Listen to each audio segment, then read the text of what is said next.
Okay, so hi, Katie. You're in Beavertown, Oregon, Beaver, right? Beaverton, Beaverton, Oregon. Oregon. Okay. So you're gonna edit this part out right now. Okay. No, we're not editing this, and hopefully we've got some proofreaders and transcriber people laughing at us right now because this is unscripted. I'm not paying you to be on right now. Is that right? That's right, isn't it? Not Yeah. paying. You're doing this on your own volunteer basis, and we're basically just going to talk about, you guys may have seen Katie on a video with me before when we did a Q&A back in September last year, and we're filming this in February right now of 2016. And I actually brushed my hair today. I work at home, and right now I'm in Santiago, Chile, in the middle of the downtown area. So you guys might hear some background noise, but I'm filming this from down in the southern hemisphere. I'm 5 hours ahead of Katie right now. It's 3 o'clock in the afternoon. It's 10 o'clock where she's at. And you can work anywhere. You can really make this happen. Doesn't matter where you are. It just matters the quality of your work. And we're just going to talk a little bit about the hard work that goes into being able to start a career like this, but also talk about the rewards that you can reap if you're willing to put in the time and effort to make it happen. So I'm not sure where I was going with that, but that's kind of the intro where we are today. So we want to talk to you, Katie, about what your life looked like before we met and before you decided you wanted to start your side hustle empire. Where to start? Well, I have two kids, a 5-year-old and a 2-year-old, and they keep me very busy. My husband, he works on campus at an Intel campus locally for doing logistics for Intel. And so he works 12-hour days, sometimes 18-hour days for 4 days straight. So I'm here alone with the kids. So it was getting really lonely, and I wanted to have something to do myself. I mean, we've gone to church, and our little church that we're going to recently closed. So I'm like, okay, I need something to do where I feel like I'm gaining a skill that in the future, if something happened and my husband were to lose a job, that I could support our family on potentially, or, just be able to at least contribute to where our family, financially to our family. And we were going to be losing our health insurance. So I came across on moneymakingmom.com a post about Proofread Anywhere. And I sat there and I'm like, oh my gosh, this seems like it could be really cool, but it could also be a total scam. So me and my husband, I was like, honey, she seems really legit. Like, look, she's responding to all my emails. Should I go for it? Yeah. I mean, that was a big deal for me because, you try all these different things and you get these automated responses like, oh, good job, way to go, keep going, or hey, I want to sell you something else now. And it wasn't like that, I didn't feel like it was a money grab at all. So I said, sweetheart, I know this is, a chunk of our money. I'm asking you to invest in me. Are you willing to do that? Do you think it's a good idea? And he said, I want you to do this. I want you to be able to do it because before PA, I just needed something, as a mom. I'm sure there's a lot of moms out there that can relate to me. As a mom, you get stuck in the rut. Like, being a mom becomes your life. And that's not a bad thing. Being a mom is an incredible thing to be. But there's also the woman part of you, the person that, I want to accomplish something for myself, And that was what I was missing. So it gave me the opportunity to do that, to accomplish something. I have my certificate right there. I saw that. I'm so excited. It looks really good. I haven't looked at it in a while, but it looks great. Yeah, I want to get it framed and put on the wall, but for now that works. But it gave me a sense of accomplishment, which honestly, and for the moms out there that understand, it helps me be a better mom when I'm not just totally 100% focused on my kids, but I can actually focus on me as a person and grow in different areas. So that was really important, and PA delivered in every aspect of that. I feel accomplished. I'm working with incredibly talented professionals now, which was really intimidating at first. I know. Yeah, but you got to now do it. You got to. You have to just try. I mean, it was one of those things I was telling my husband the other day. It wasn't one of those moments that I'm like, it wasn't a light bulb moment, so to speak, that this is it, this is the path, this is it. It was like, you know what, I'm never going to know unless I go through the door. And I did it, and it's the right path, you know? It may not be for everyone, but for me, it's been incredibly fulfilling to meet so many people and work with so many talented professionals, and I love it. So I hope that, I mean, that's a picture of what it was before, you know, being and having nothing else, to now I'm like, oh my gosh, I have so much, you know, my life is, you know, doubled, so to speak, you know, after having. Well, I can tell that you are a lot more confident than you were back in September even. The way you're talking, you feel like you found your fit. And I'm not a mom myself yet at this point in my life, but I can definitely relate to a lot of the stories, and a lot of my friends and people, other students that I've spoken to that are moms. They're like, I need to focus on me. And there is a branch out there in the blogosphere, so to speak, that will try to speak into your life and say that you got to be 100% focused on your kids. Kids come first, kids come this. But if you put yourself first, it's not selfish. You can actually be a better mom if you focus on developing yourself and being happy with yourself. I mean, my mom is never going to watch this. So I'm going to say, you know, my mom was unhappy when I was growing up, and she tried to put us first. You know, she bought us things, took us places, did things for us, and I could always kind of tell that she just wasn't that happy. I didn't recognize it so much when I was a kid, but, you know, growing up, my parents got divorced a couple years after I got married, and then I looked back and I'm like, oh, that's why, you know, she focused just on us, and, you know, we benefited from it, but I feel like she can't get those years back, and if she would have gone back or, you know, kind of rearranged her life a little bit and did more of what she actually wanted to do, instead of just, you know, thinking that everybody else wanted her to only focus on them, like, we would have all benefited. I think, you know, it's better just to have a happy mom than one who's just like always buying things and things like that, you know, instead of,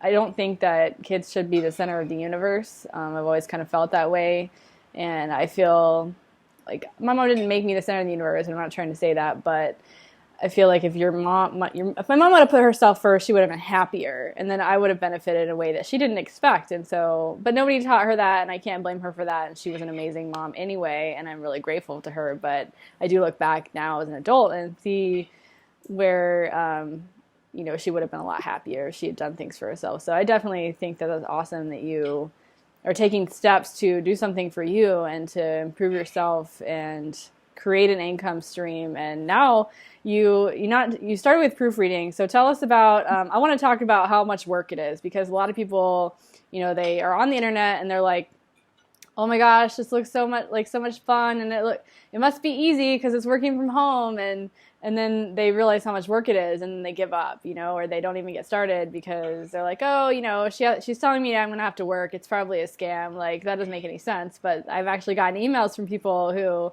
they're like, oh, it's too much of a risk, you know, with no promise of a payoff. I'm like, I cannot promise you that this is going to work for you unless you can promise yourself that you're going to do it. You know, I can't sit there and make sure that you do it. I didn't sit with you and make sure that you did everything. It's so much personal responsibility. So all that said, I want to talk about how much work it was learning. And, you know, is this just like every other type of proofreading? Is there an art to it? Is it black and white? You know, can you clarify that for us? Well, it's definitely not black and white. I mean, if you were to be a proofreader that just, you know, went on Fiverr and just proofread whatever was sent to you, I mean, you could just take a manual and look and like, oh yeah, there should be a period there. Oh, I don't like the way they worded that, I'm going to change this. Well, with proofreading transcripts, that's not an option. There's a lot to take into account with your clients. I mean, you know, we learned a lot. I mean, in the course, you brush up on a lot of, you know, how to use a hyphen correctly and all that stuff. But first, you have to have this foundation, this understanding of English to begin with, which is very, very important. So I don't think that this is for everybody. I mean, you can't just come from, oh, I really don't know how to structure a sentence properly, to now I'm going to proofread for court reporters. Right. It's like, they'll pick you out very quickly that this person does not know what they're doing. These people do for a living. I mean, they're really great at what they do. So it's not something you can just jump into and be like, oh, great, now I'm a proofreader. I've done it before on Fiverr. I can do it this. It's not the same. It's not the same. So, you know, when you take into consideration going through the course, you learn there's a lot of pages to read, not just including what the course content, but the practice transcripts. A lot. Mm-hmm. It's a lot. I want to stress that because when I first got, you know, enrolled in the course, I was, oh, you know, I could do this like really quick and get through it. I mean, I guess there was a part of me that was a little arrogant, and the course has a way of humbling you, which is great. It's something to need when you're going into this, you know, a career that it really is a big deal. You have to take it seriously. So, but the work involved, once you get into the course, you realize that this isn't just something that I can read a manual and know how to do. Right. You have to have the practice transcripts to go through it to be able to recognize, oh, you know, this person said it. The way this sentence is structured is totally incorrect, but I can't change it. Mm-hmm. So how can I punctuate it to make it understandable? That is an art. That takes practice. That takes insight into, you know, once you get into the real world and you're actually doing it for your clients, it takes insight into their preferences, into how they write. And you're not just working with one client, you're working with many. So you have lots of different preferences to know. That threw me for a loop. Because I'm like, oh, wait, this person does it this way. This person does it this way. Okay, how do I accommodate everyone and keep my quality up, you know, and not forget and all that stuff? That's a whole other thing. So it does, the course, going back to the course itself, it takes a lot of work. It's not something that, like I said, you could just turn the switch in your brain, read the manual, and go out and make money. It's not that at all. Yeah, I'm glad that you were able to describe that so vividly. I totally agree. And I get a lot of emails from people that are like, I am just so worried about getting clients. I'm scared I'm not going to get clients. I'm not going to get clients. I'm not getting clients. I'm scared I'm going to put in this time, this money, and I'm not getting clients. But I always send them to one of my blog posts about how to get over your fear of finding clients as a proofreader, and my other favorite one, the 3 pillars of success as a proofreader and in life in general. And it just talks about how much that learning changes everything. So how much you're learning and how much your confidence grows from that new knowledge. And of course, you know, I went to personal training school probably, gosh, it's been almost 5 years ago that I went to personal training school. This was before I did proofreading as a primary source of income. And I was so scared when I first started. I'm like, oh my gosh, it's going to be too hard. I'm not going to do this. But the learning part changed everything. Your confidence just blossoms when you know what the heck you're doing. Yeah. And I've written like probably 300, 400, 500 emails in the same vein about don't freak out about getting clients until you know what to do for those clients, because who cares how many clients you can get if you have no clue what you're doing? You know what I mean? So Can you tell us how your confidence level from the very beginning, where you were skeptical at first of me, you know, you got past that part, right? You were skeptical of me and you got past that. And then were you ever skeptical of yourself? And if so, can you tell us how your confidence level skyrocketed when you actually knew what you were doing? Yeah, I was definitely skeptical of myself. I mean, I think what happens is some people, not all people, but some people, like I said, I went into it with a little bit of arrogance, thinking, you know what, I'm pretty good at writing. I'm pretty good at, you know, my knowledge of grammar and punctuation. And then you get into it and then you realize, oh my gosh, like, I'm not as good as I thought I was. And then part of being in PA is you interact in these Facebook groups with the real professionals, real court reporters asking questions. That was incredibly intimidating for me because I started realizing, well, I don't know it all. I don't know as much as I thought I did. I mean, I never thought I knew it all, and then you interact with them, and my confidence wavered big time. And so I started doing the practice transcripts, and once I started doing the practice transcripts, my confidence started to bloom. And I realized, you know what? I can do this. This is something that I can do. And don't have to be afraid of interacting with these professionals. They're not going to think I'm, you know, an idiot or something for asking a silly question, because they all ask the same questions. We all come to those points, you know, in transcripts that like, I really don't know what to do here. Mm-hmm. And you know, they're across the board. They're all very helpful with one another. Well, I'm just one of them, you know, so now I'm one of them and I can ask those questions, and it's a huge resource. And so once I realized that I can interact on the same level with them, because prior to that, I honestly didn't see myself at the same level. I thought, I'm a little student and I don't know what I'm doing. And then I realized, oh, you know what? These are just people trying to make a living like me. Oh, not that intimidating. Yeah, I mean, and there is something to be said. There are some mean people out there, and we've dealt with those as PA has grown, you know, because starting a new business of any kind, whether it's proofreading or a proofreading course, you don't know what you don't know until you know it. And there was no user manual on how to set something like this up. And so we did hit some snags in the road with, you know, some professionals that are like seeing this new thing that's happening, and they're like, well, that's not how we do it. That's wrong. Or she's trying to scam people, or this, that, and the other thing. Just really mean stuff. And so we've had to deal with some unprofessional people, but you're right. The majority of the people are very helpful. They're very aware that everybody is human. Everybody has questions. Nobody knows everything. And that's the beauty of the English language too. That's the beauty of punctuation. That's the beauty of proofreading in general, is that there's more than one way to do things. We had a thread in the Facebook group recently, I'm sure you remember, about how to do like a certain hyphen in a word or something. There was 3, 4, 5 ways to do it based on what manual you looked at. And it's the same thing in court reporting. You know, the Margie Wakeman-Wells materials that I recommend so highly versus the Morson's Guide, which I think has been updated last in like 1997 or something. So Margie's actually more up to date in terms of her material, but there's still a lot of people that focus on the Morson's Guide versus Margie, and they don't always agree. And so there's different camps, and you have to kind of realize that. So I teach that in the course where, you know, I might correct something that you're going to have a guide that says it's wrong, and vice versa. And so you just have to know your client and know what reference manual they subscribe to, and be able to mold to that, and know that it's an art, not a science. So it's not all black and white. Right. And it's really helpful. One of the things that I found that was really took the heat off of me, you know, when you're a student, you're not quite sure. I guess I overestimated my responsibility, and I know that sounds weird, but when it comes to the transcript, it really all falls back on the reporter. I mean, my name is not going on the transcript. I still take it as seriously as though it were. Mm-hmm.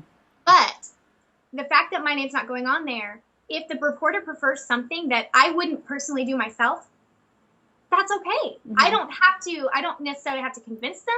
I don't have to, if that's the way they want it, that's the way they want it. And it kind of takes the heat off of me, because I can suggest things. They're all suggestions.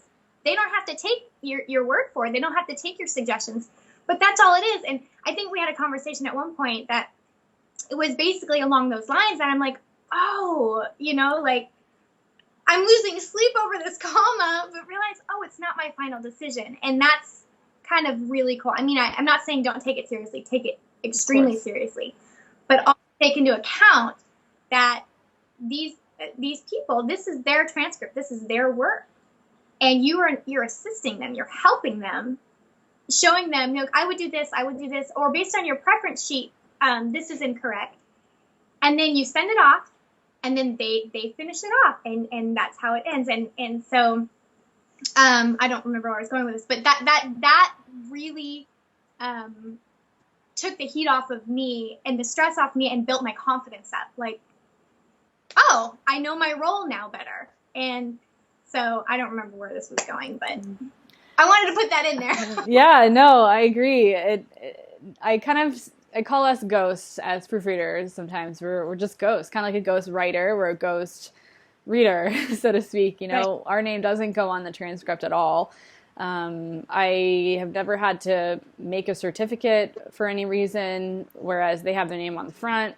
and at the end of the transcript certifying that it's to the best of their ability, and your name is nowhere in there, so you're just the helper. It's still a huge deal because the reporters a lot of times will depend on you to find those last stray errors in the final run of the transcript. So it's still really important that you get as many of those errors and you take it seriously. But yeah, it's definitely not worth losing sleep over a comma. So it's good that you figured that out. So I want to talk to you then. You were doing proofreading, and it's really hard, but you've been doing it for how many months now total? I think I graduated in August, and then I went on vacation, and then in September, without actually marketing, I found my first client, and so I kind of started unexpectedly Cool. during my vacation, and I've been doing it ever since. So cool. And you've also added on, you've gotten new clients from referrals and things like that. Can you tell me how important it is to focus on that one? And in the course, I'll just preface this really quick. I don't recommend a guerrilla marketing technique where you try to get as many clients as possible so you can make as much money as possible. I always say take it slow, get 1 client, 2 clients, and really pour into those clients so you can take your time, okay, not rush, get used to what you're doing. In the real world, you've had a lot of practice, so you've gotten used to it by this point, but with a real client, you can let your nerves settle because you don't have a ton of work to do. You're not getting pulled in different directions, so you can really focus. And then by pouring into those first 1 or 2 clients, you can earn referrals. Can you tell me how that's helped you grow your business so far? yes, my first client was someone who just, I'd post on Facebook and they needed help. And she ended up being a repeat client. She then became a referral for me. And I got work from her, from the referrals. And then, this is the thing. Some clients come and go. I did some backup proofreading for someone. That doesn't mean, oh, I'm a failure or anything. It just means that was my role at the time. And then I found some permanent clients. And my permanent clients, I again responded to Facebook, or they found me on Facebook. And like you said, I poured everything into the small number that I had. And that's what grew my clientele. And I really can't stress that enough, that if you treat that 1 client, or the 4 clients you have, rather, like they're the only client, your business will grow itself. Mm-hmm. And I have found that, I've told my husband, sweetie, I think it's just kind of taken on a life of its own. I really don't do anything for marketing or finding clients. Sometimes I'll respond to an ad, oh, I have some time, I can help you out, but all of my business right now is coming from my clients telling other people. Good. So that actually goes back to, you better make sure you know what you're doing, because if you think you're just going to skip the training or think, oh, I can proofread and I'm just going to go join some Facebook groups or, post an ad and say I can do this, then you're going to get yourself in trouble, and you can ruin your reputation faster than in this industry of court reporting than you can ruin in pretty much any other industry. It's pretty tight-knit, especially on Facebook. There are some loud, very opinionated people that, if you get in touch with them and you make a fool out of yourself, they're going to tell other people, and that's totally illegal, and that's libelous, that's slanderous, that's, not punishable by law, but you can actually sue someone for that, but they still do it, and I don't know why, but there's some people out there that can ruin your reputation, and, lawsuits are expensive, and so I think people don't care so much what they say online because they can call it an opinion, and then some people don't know any better to know that, no, if you say something negative about somebody in a public space, then that's actually libel. It's if you write something, or slander if you say something, if I'm saying it on a video about somebody else, then you can actually, bring up a lawsuit, but still, that could still tarnish your whole reputation. There could be, information about it online somewhere, and, word travels fast when you're in a more tighter-knit industry, especially in the online world. But I think there's a lot of people also that think, because it's a tighter-knit industry online, that, it's an over-flooded market, it's saturated, I'm training all these proofreaders, is the market going to be flooded? And my answer to that is always, no, because the work is too hard and not everybody can do it. Like there's gonna be people that go through the course and they get into the practice transcripts and they get through them and or through half of them and they're like, oh, I just don't like this. It's too hard. You know, they're missing too many errors and they give up. And I try really hard not to get people to give up. That's why I blog about mindset. That's why I blog about, productivity and changing your mind to believe in yourself and posting videos and just because that's helped me so much to keep going in what I've been doing in my daily business life. But there's still going to be people who they just can't take it. It's not for everybody. But for the people that it is for, the people that don't give up and the people that put in the time and it pays off and you're definitely proof of that. So. Yeah, I when you really get into it and you realize, oh, I'm not reading about all these like juicy, gossipy trials and all these things. And half of what you're doing is breach of contract, trials and just whatever defo that is so, boring. It can be boring. Yeah. And that's not the whole job. But the fact is that you will get those transcripts that are just not interesting to you at all. And a lot of people aren't going to withstand that for very long. Yeah. And so I definitely don't think that the industry will ever be flooded. In fact, I just read something somewhere that there was a shortage of court reporters. They need help. Mm-hmm. They need help. So that means they're taking on more work and they need proofreaders to proofread it because they can't do it. They don't have the time.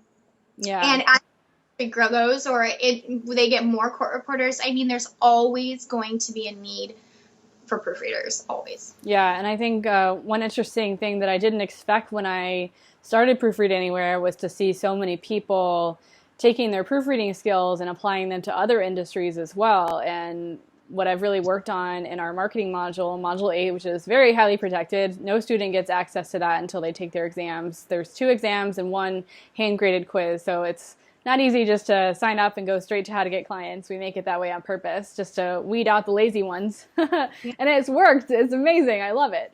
We really keep that under lock and key for a good reason. But they've been able to take that information that they learn in the marketing unit about how to network, how to set up your LinkedIn profile properly so it works for you and pretty much markets for you overnight if you set it up correctly. How to use social media, how to write, how to network with people in the right way where you add value to a community and draw positive attention to yourself in a non-spammy way. And they've been able to take that information and apply it to any other industry. And so you in particular have not just focused on proofreading, you've expanded your work at home arsenal into what I termed earlier as your side hustle empire. And so now you're into transcription and you're working with Janet over at Transcript Anywhere. And I'm totally cool with her using that name, by the way. People ask me that. They're like, did she steal that from you? And I'm like, no, we're in it together, kind of. So it's totally fine. But tell us about how you branched out since you've been doing proofreading and now you realize I can do anything. Tell us what happened with that. Well, once I did proofreading and, I've always kind of looked at transcription, but as far as I looked at more at medical transcription, but once I became more confident at the structure of a legal transcript, you had done a post on Janet's course back in the summer, I think. And I was like, I'm pretty confident on my knowledge now because of PA on how a transcript should look, how it's structured. I'm going to go ahead and try this because I think that not only could I do the proofreading, but I could do more. I could go further into this. And I think there's opportunity there. So I went ahead and took the course and I love it. And this was the course before it was redone. The new course is coming out in the spring, which I will be doing also because you can't have enough knowledge when it comes to this or experience. So, I took it and ran with it. I was like, honey, I can make this when I was talking to my husband, I can make this into more. And I do this part-time. I don't do this full-time. I believe you could totally do this full-time. But I'm a stay-at-home mom. So now a work-at-home mom. And, I don't have the 40 hours a week to dedicate to this. But I've had no problem filling that part-time hours with work. So I decided, I'm going to add on to this because it's opportunity. It's opportunity, and I couldn't pass it up to grow more. And I honestly plan on growing more. I'm actually learning steno. I may in the future, offer scoping if I take a course in scoping or, something like that. But right now I'm focusing on continuing to grow my proofreading business and now my transcription. So it is totally a side hustle empire. Yeah, I love it. And just for those of you guys watching, we're going to include a link to the course that we're referring to for transcription below this video. And what I wanted to say as well is that Katie, she's actually going to be transcribing this video. And so that's actually general transcription because this really isn't legal. She's not going to have to, I mean, it's legal, but it's not legal-oriented words. She's going to transcribe it. That's actually general transcription. So that course is available, and you can click the link below to head to that. And we are going to be offering legal transcription later on, and we are completely revamping that course to comply it completely to the American Association for Electronic Reporters and Transcribers in order for students to be able to pass the certification exam for your Certified Electronic Transcriber certification.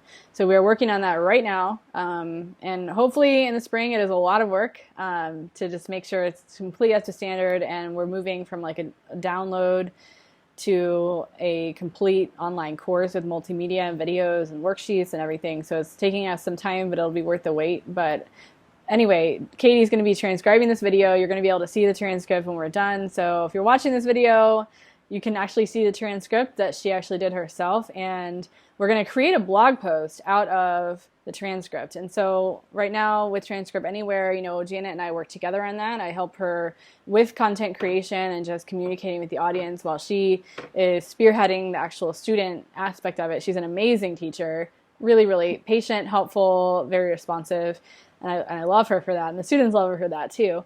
So I take control of transcribing, and so I want to just explain quickly how transcriptionists like Katie and some of our other students in Transcribe Anywhere, and even some other proofreading students who are also doing transcription as well, can be used to help bloggers like me. Yes, I'm a proofreader, but I'm also a blogger. That's what Proofread Anywhere is a blog, and we have to create content to communicate with our audiences. So Katie's going to be transcribing this interview, and we're about 33 minutes in right now, and I'm going to pay her the right rate, and she's going to turn it into an interview, and I'm going to take that interview and turn it into the blog post that you see on this page, most likely, if you're viewing the video on a page with a blog post. And you'll see just how I use the information that we talked about in this blog post to create or in this video to create a blog post. And it's not just you copy and paste a transcript into a blog post and you press submit. That's not what it is. You can actually use quoted information to create that's how news reporters do it. When you see quoted information, they didn't just write down everything from scratch. They actually called people, they recorded those calls, and then they had those calls transcribed, and then they use those quotes. They don't have to copy down the quotes from the audio. They have them transcribed, and then they can copy and paste. So it saves them a ton of time. And by Katie actually transcribing this interview, she's going to save me a lot of time as a blogger. And so bloggers, any kind of book authors. I interviewed somebody recently for a blog post about he uses Transcriptionist to run an online toy store. And he uses Transcriptionist because he's just not a writer. And so there's a lot of work for general transcriptionists out there. And Katie's going to be dabbling in that a little bit as she transcribes this interview. So well, that's really cool. I think we're about ready to wrap this up. But so are you happy with where your life's at, Katie, right now? Are you happy with who you are, what you're doing? I am. I think that PA delivered exponentially. I didn't expect that, even when I started the course, that by February I would be where I am. I can say this, I have exceeded my goal of being able to afford healthcare. Yay! That's great. Yay! Yeah, and now I can save, and really contribute to my family financially and to myself personally in my sense of accomplishment. And that I think is worth the tuition of both courses 10 times over. You can't really put a price on that, especially as a mom, and even I wanted to make note of there's a lot of single moms out there. I have the support of my husband, but a lot of moms don't have that. And I just say, you can make it work for you. Find some support around you and go for it. You will not regret it. You won't. Yeah, if you're a hardworking person with a brain, so I love to blog about that on the website, on the blog, and say, you know, I like to help people connect with good opportunities, work at home opportunities, job ideas for people that are detail oriented, that people who are smart, that have brains, because I'm not about just like, oh, you can fill out these surveys all day and you'll make a dollar, you know, like I don't even bother promoting that kind of stuff because I don't find that rewarding at all. Like clicking ads or stuffing envelopes. I know that's probably a major scam, like the whole envelope stuffing. I'm not into MLM. I'm not into direct selling. You know, I think you do have to have a brain to be successful in MLM, and I'm not trying to say that, but building something for yourself is so satisfying. And the course is not about just how to proofread transcripts. You know, it's not about just how to get clients. It's about the whole gamut. So I have basically just combined all of my skills and knowledge as a marketer and as a proofreader into one solid package. So it's not, you know, you don't have to take 5 semesters, 6, 7, 8, a whole degree program to figure out what the heck you're doing. And what's funny is a lot of people are like, oh, you know, the course is currently priced at $897 for the full basic course. You get lifetime access, lifetime support, all of what you need to get started and build something just like what you've built, if that's what you want to do and you take action. And they're so skeptical about it. And, you know, what I find out is they're more skeptical of themselves and not of what the course obviously works. There's plenty of feedback and positive reinforcement. I've had 0 complaints from people that they haven't been able to find work if they actually follow what I tell them to do. I've had complaints that it's too hard. I'm like, sorry, you know, this is not easy. And I told you it wasn't easy. It's not like I lied to you. You know what I mean? But you're not going to get that in another course that takes 2 to 4 months to complete. Like, you know, in college, people will spend hundreds of thousands of dollars for an MBA and they cannot get a job because they don't teach them how to market. They teach them how to do the actual skills. Like, say I only taught you guys how to do proofreading, but then not how to do anything with it. How do you go network? How do you grow as a marketer? How do you build your circle of influence? How do you do that? And sometimes these MBA programs, they don't really teach you how to do that. They teach you the art of marketing, like how to do it and, you know, the science behind it. I should have said they teach you the science, but they don't teach you the art. So you come out of an MBA program sometimes, and I've seen this so many times.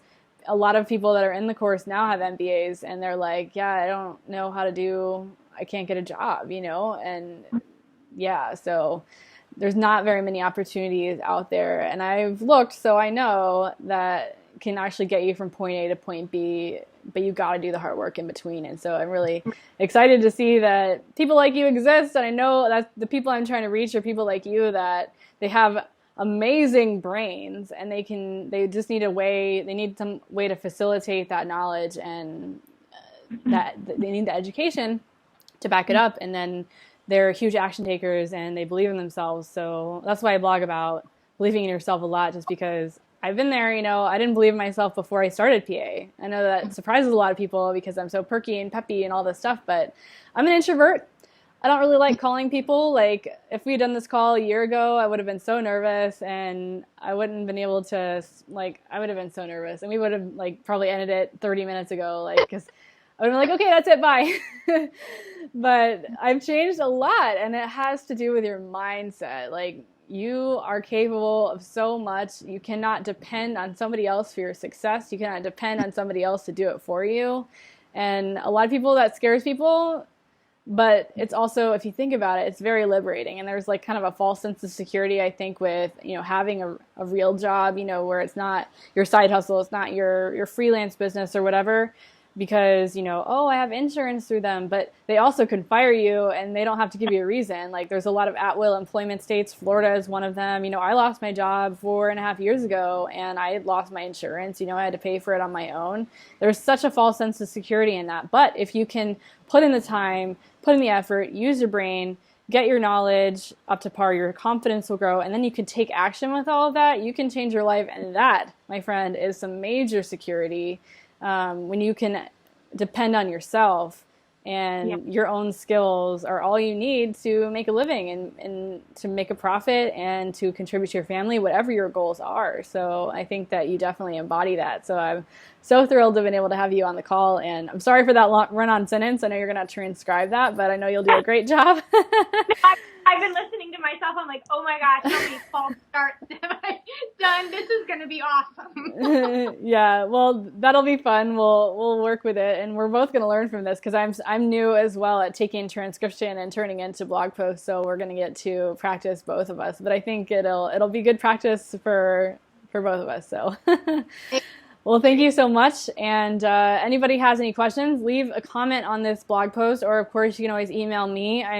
Unless I'm on vacation, you'll hear from somebody, whether it's me. I like to answer as many emails as possible, and I'm rapid fire at it. So you probably hear from me as soon as the next minute. I do that a lot. And people don't know how I do it, but I don't know either. But I really like to just talk to people. So reach out to me. Reach out to Katie. She's actually on our wall of fame. If you go up to reviews and go down to what court reporters are saying, you'll be able to find some screenshots from Katie's clients, and her email address is there, so you can head over there and actually reach out to her just to make sure that I didn't actually pay her to be on here with me. And I am going to pay her to do the transcription, though, just because that's fair. And people like me, I'm a blogger, I'm a business owner, I do pay people to transcribe, so I'm living proof that there's work out there, okay? I'm a blogger, and bloggers will pay people to transcribe, so there's work out there. But get in touch with us, ask your questions, leave a comment, find Proofread Anywhere on Facebook, and we'll be in touch. Thanks so much for tuning in.